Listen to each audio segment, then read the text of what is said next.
Hi, it's Grandpa Bill again. I'd like to start out today by saying a few words about my dad, Clarence J. Cook.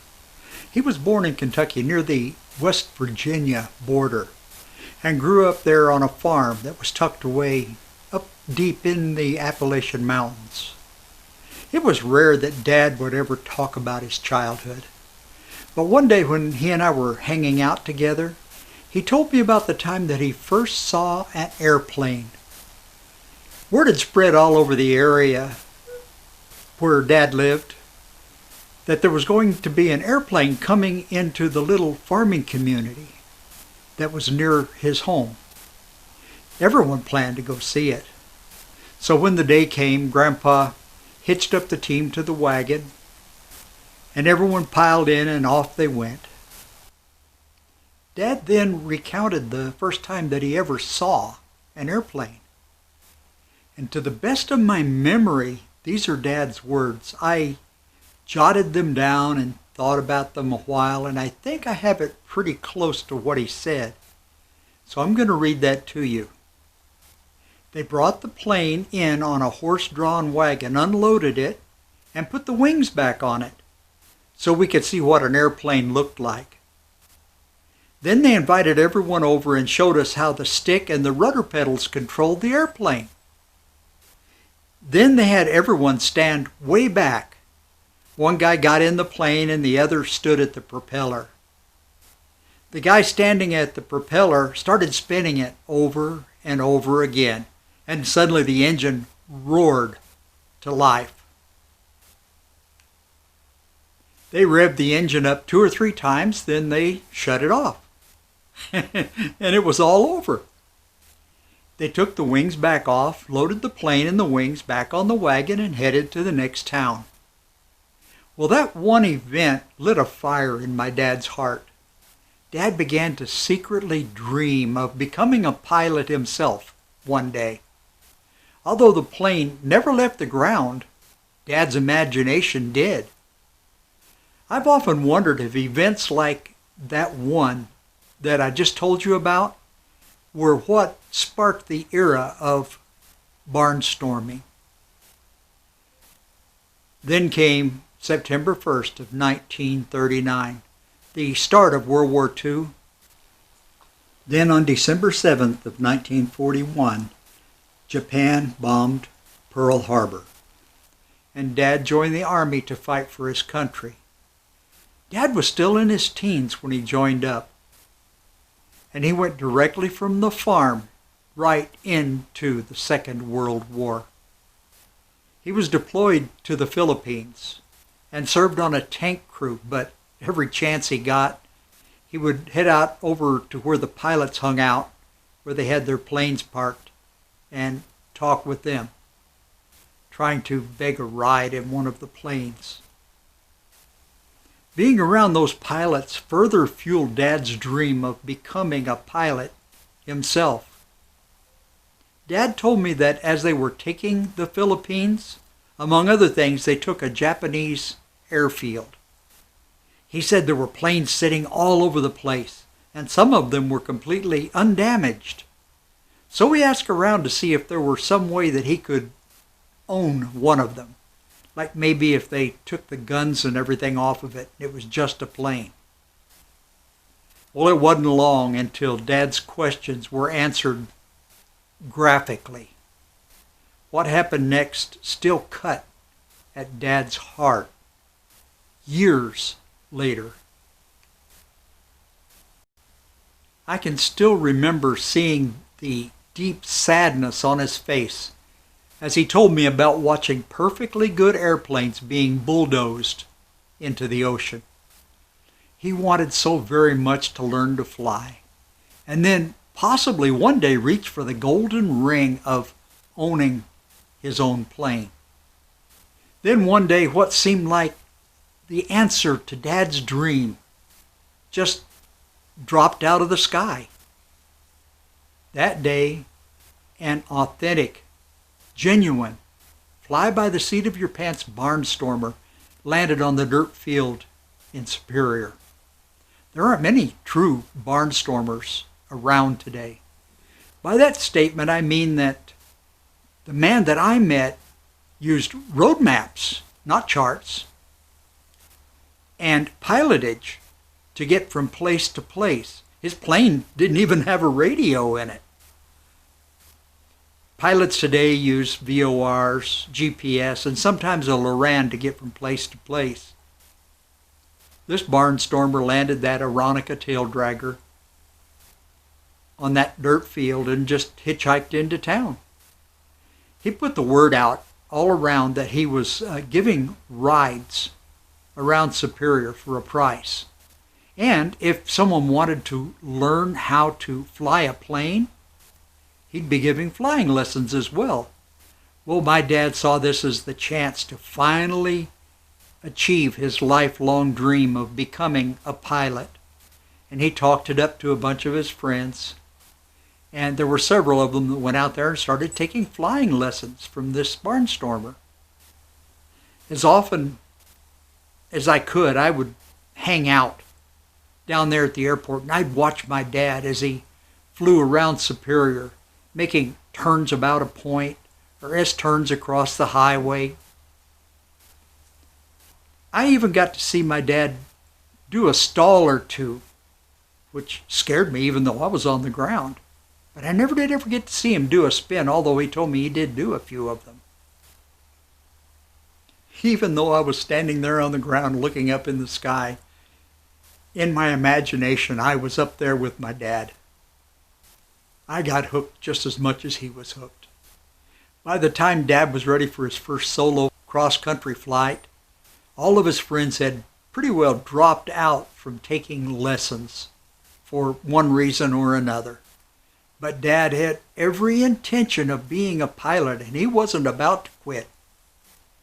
The day for Dad's first solo cross-country finally came, and he was so excited. He headed out to the Superior Airport.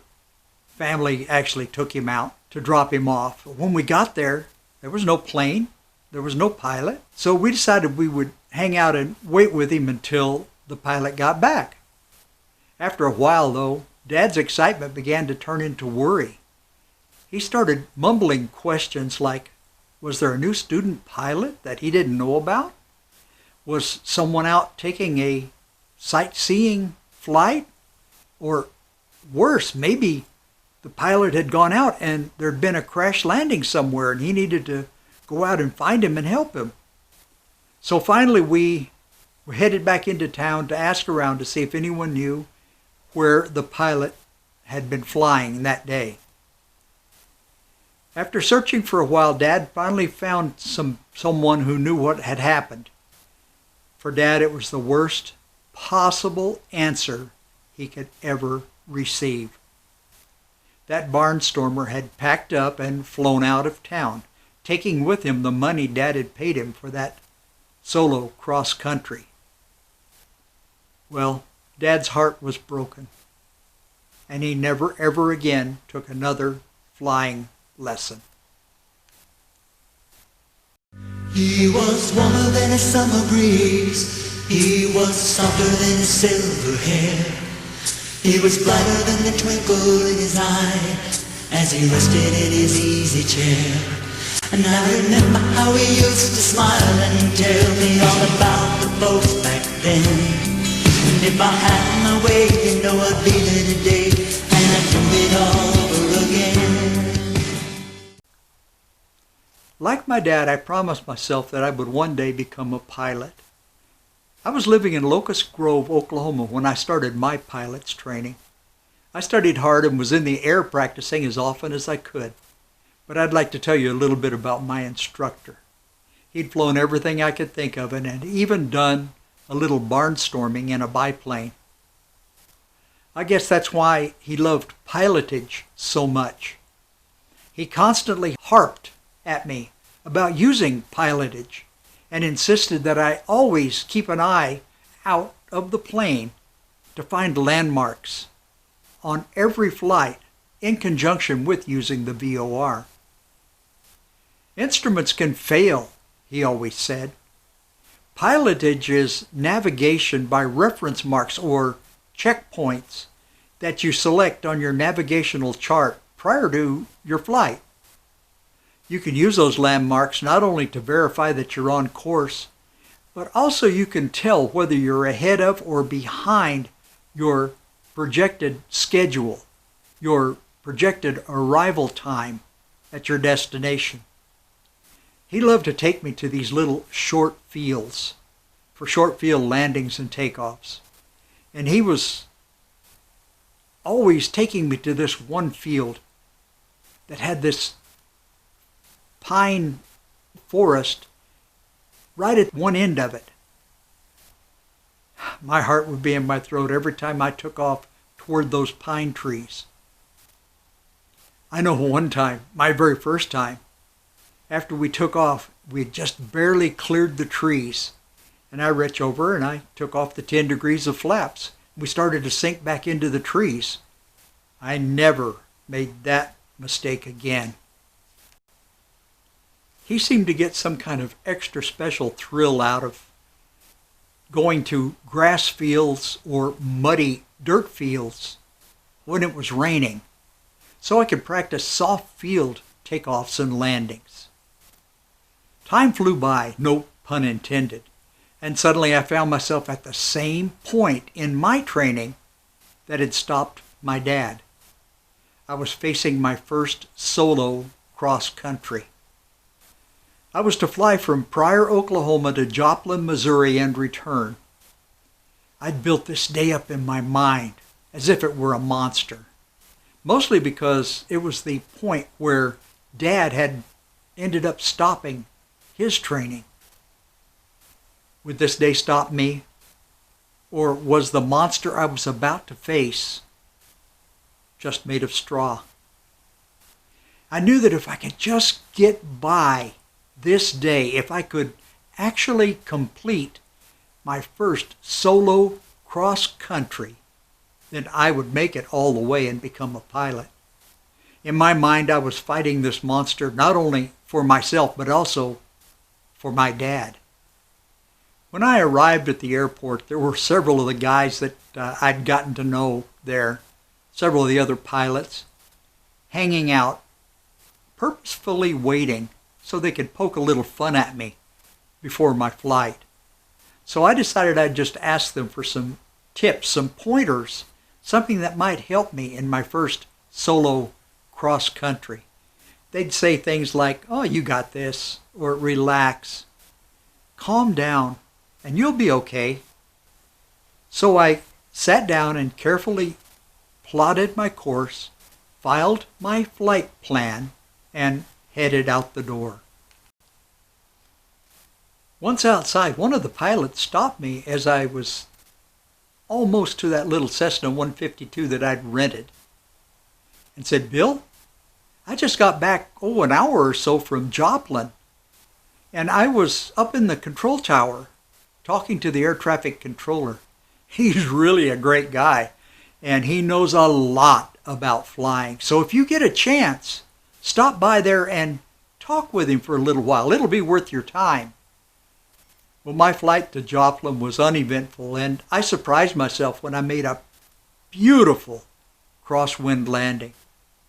I checked the time and realized I had about an hour I could kill and still make it back before dark. Student pilots aren't allowed to fly after dark, you know. I noticed that the door to the control tower was open after I'd got the plane tied down, so I thought, why not just stop by and say hello? Wow, that pilot was right. That air traffic controller knew more about flying a plane than I would ever know. And he loved to talk about flying and flying techniques and tricks and helpful hints. Before I knew it, the sun was starting to set, and I panicked. I told him that I had to get out of there, so he quickly gave me the barometric pressure and the wind speed and direction. Then he said he would file my flight plan for me, just hurry up and plot my course home. So I did that, and as soon as I called him, he cleared me for takeoff. And before I knew it, I was headed back to Pryor, Oklahoma. I had a quartering tailwind, so I was making really good time. My first landmark was a bit off to the left, But I let that bit of information slip right on by. By the time I got to my next landmark, or where I thought it was supposed to be, I couldn't find it. And I noticed I was losing daylight very quickly. That's when it hit me. I'd forgotten to include my wind correction angle when I plotted my course back home. The wind correction angle is the angle between the course and the heading that's required for the aircraft to actually end up where you want to go. The quartering tailwind that was helping me so much to get where I was going faster was also moving me to the west of my destination. Panic set in. All of my training just went out the window. You see, I could have easily found 2 different VORs and triangulated and found my location on the chart, and then all I had to do was to select a VOR with a radial that transected the prior airport and use that radial, and it would take me right home. Just fly to it and go home. There was really no problem at all. But like I said, my training went right out the window. Panic caused my straw monster to suddenly become very real, and it was threatening to kill me. I just held the course that I had plotted previously while I was kicking myself mentally for what I had done wrong. It seemed like a long time before I finally calmed down. You see, all I could think about was that there was no one there to turn to, no one I could ask help from. And I really didn't want to face the ridicule of the guys back at the airport. My instructor had hammered into me, call and confess, over and over. Whenever you're in trouble, call and confess. Finally, I decided it was time to eat crow and make that dreaded Mayday call. Then an even deeper calm came over me, and I knew that I had to pray. I bowed my head, and I asked the Lord to show me the way home. When I raised my head, off to my left, I saw this flash, then a pause, then flash. It was a dim white light, a strobe. But I instantly recognized what it was. You see, I'd used that same landmark over and over doing night flights with my instructor. It was a coal-fired power plant not too far from the prior airport. And it was about a 45-degree angle off the nose of my plane. So I banked hard and I set the nose of the plane right on that flashing light. And after flying for a while, finally I could see the flash from the rotating beacon of the prior airport. And I knew that I was making it home. The Lord had pointed the way back home, just as I'd asked him to do. As soon as I radioed my intention to land, my instructor answered. He wanted to talk to me as soon as I got on the ground. And when I landed, all of the local pilots were there at the airport, and it was late at night. They had been planning to fly a search grid for my downed aircraft. My instructor started calmly by saying that I was late and that he had just called and closed out my flight plan so that no one would be searching for me. Then he got loud, and I got a tongue lashing for flying alone after dark and for landing a little too hot. God had shown me the way home that day, the instant I asked him for help. He's done that so many times in my life and in so many different ways.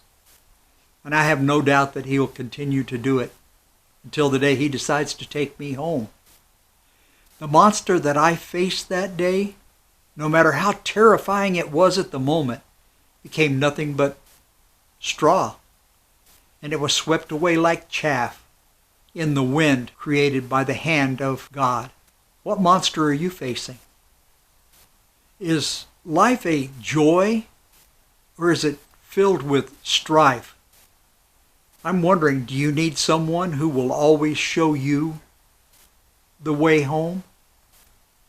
Perhaps it's time you accepted Jesus as your Savior. I have personally watched in amazement many times as my Lord has turned my monsters into straw and then scattered them as if by the wind. The verses I'm going to read describe more than the monsters we face. There's a deeper meaning within them. They also describe anyone who has chosen to reject God, anyone who is still trapped, who's still a prisoner of sin. The first verse is Psalm 35:5, and it's from the New Living Translation. It says this: "Blow them away like chaff in the wind, a wind sent by the angel of the Lord." And next is Hosea 13:3 from the NIV. "Therefore they will be like the morning mist, like the early dew that vanishes, like chaff blown from a threshing floor, and like smoke through an open window." Compare those verses to the description of a person who has accepted Jesus. Psalm 1:3 would be an example. That person is like a tree planted by streams of water, which yields its fruit in season and whose leaf does not wither. Whatever they do prospers. You know, it's as easy as ABC to accept Jesus as your Savior. You're going to find verses in the description box below this video that you can look up if you need help understanding what I'm talking about. They'll help you find faith in Jesus. You're also going to find a sample prayer there. Now, the words aren't what saves you. It's belief in your heart, totally believing in and accepting the truth that Jesus is who He says He is. That is what saves you. So, have a blessed day.